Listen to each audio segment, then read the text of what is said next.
I think first and foremost, to kind of ask, both you went to monkey school and you kind of went through those processes and kind of get into that mindset.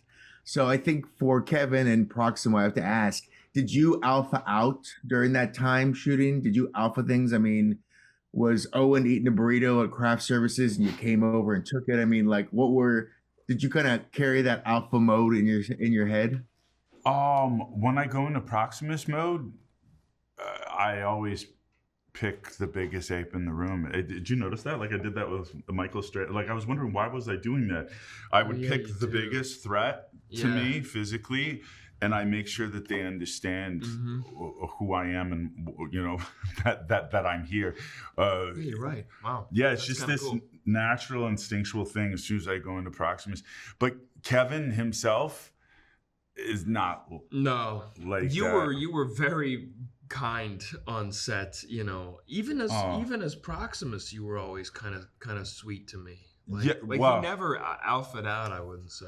No, he doesn't need to. It's already Well, honestly, when Proximus meets Noah, it's the first time that he sees, like, beneath those eyes is this extreme intelligence and wisdom, and there's no need for that. It's like, oh my God, there's another one. Mate, is he smarter than I am? I need him on my side because yes, it was a really cool thing. But with other characters in improvs and stuff, I was absolutely dominating. Yeah.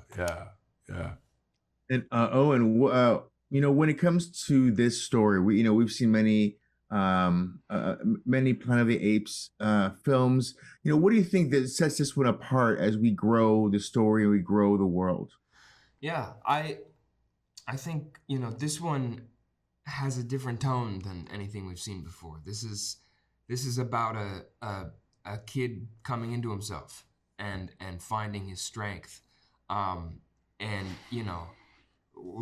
learning and having his mind kind of opened up by all this new information that he's never come into contact with, and so with that, I think comes a sense of hope that is really beautiful and really, really refreshing to see. It's a lighter film than the previous three, but still has that sense of emotional impact and gravity.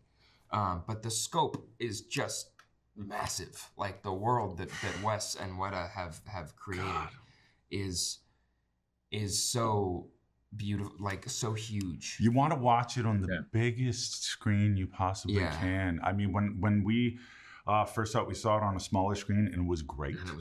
But then the next day we got to see the first 40 minutes on the biggest IMAX screen in the UK. Yeah. And I literally wished that I had like a remote so I could just pause and really take in all the vistas. So it's like it's going to be a repetitive viewing thing for me. I'm sure for many people because it's just so gloriously beautiful. It's stunning to look at. Yeah.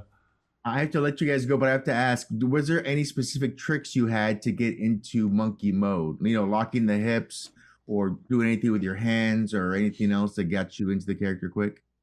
Yeah. I mean, both of those things. The hips were good. The softness of the hands is good. For Noah, it's the shoulders. It's where he holds his shoulders is like key to where he is emotionally. Proximus leads with his chest, with his heart. Puts it out there. Yeah. Well, I mean, he's Mr. Charisma.